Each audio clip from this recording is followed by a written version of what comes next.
ये नगरी थी महान राजा दिलीप की। सूर्यवंश के एक चमकदार सूर्य थे वो, और उनकी पत्नी सुदक्षिणा के साथ वो इस नगरी में रहते थे। दोनों में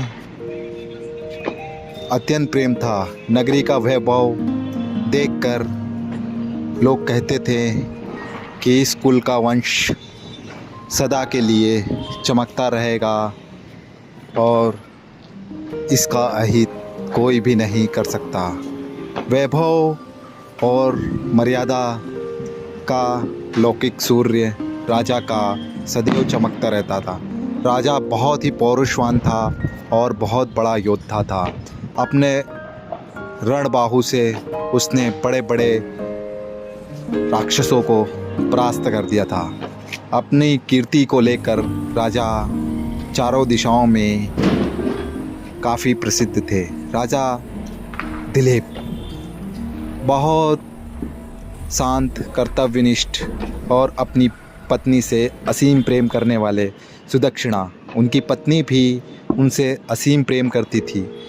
उनका जो रूप था वो किसी रानी या कहें कि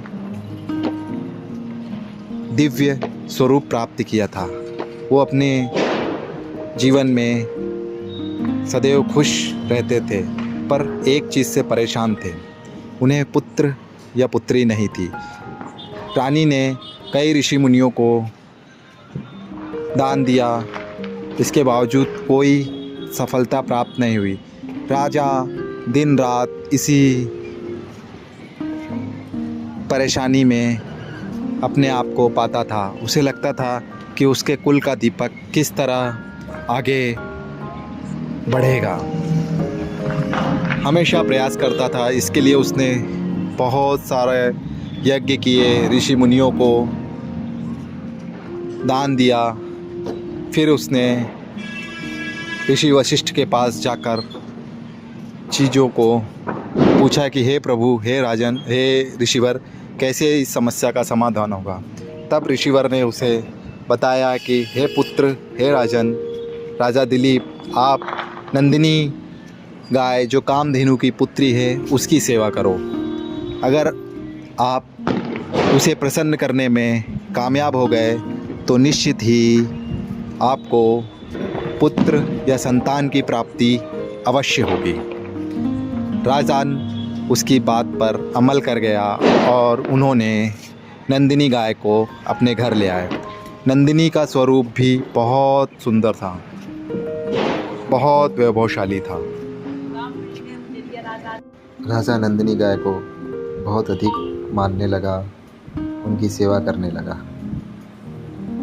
वो पूरी श्रद्धा के साथ सेवा कर रहा था ताकि नंदिनी गाय उसके कुल का दीपक उसे प्रदान करे। लेकिन कहते हैं ना, होनी को कुछ और मंजूर था। एक दिन राजा जंगल में लेके जाता है। वहाँ पर शेर नंदिनी गाय पर हमला करने की कोशिश करता है। इस दौरान राजा शेर से भिड़ जाता है। लगातार शेर और राजा की लड़ाई होती रहती है। यह एक विहंगम दृश्य रहता है।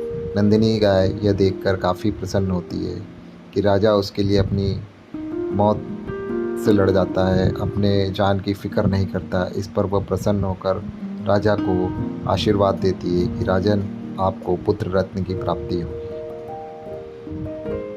यह वरदान मिलते ही राजन खुशी से उछल जाते हैं, क्योंकि उनके कुल का दीपक अब माँ नंदिनी की कृपा से उन्हें प्राप्त होने वाला था। इस तरह राजन, जो एक सूरवीर और एक योद्धा थे, उन्हें अपने जीवन का कलंक धुलता हुआ प्रतीत हुआ। अब उन्हें लगा कि उनका जो ये राजपाट है, उनका ये वैभव है, उसका उत्तराधिकारी प्राप्त हुआ। ये खबर उन्होंने अपनी पत्नी को दी। इसके उपरांत उन्हें पुत्र रत्न की प्राप्ति हुई और दोनों राजा दिलीप और उनकी पत्नी खुशी खुशी रहने लगे। स्टोरी अच्छी लगी हो तो दोस्तों लाइक करो, शेयर करो, सब्सक्राइब करो। थैंक यू, शुक्रिया।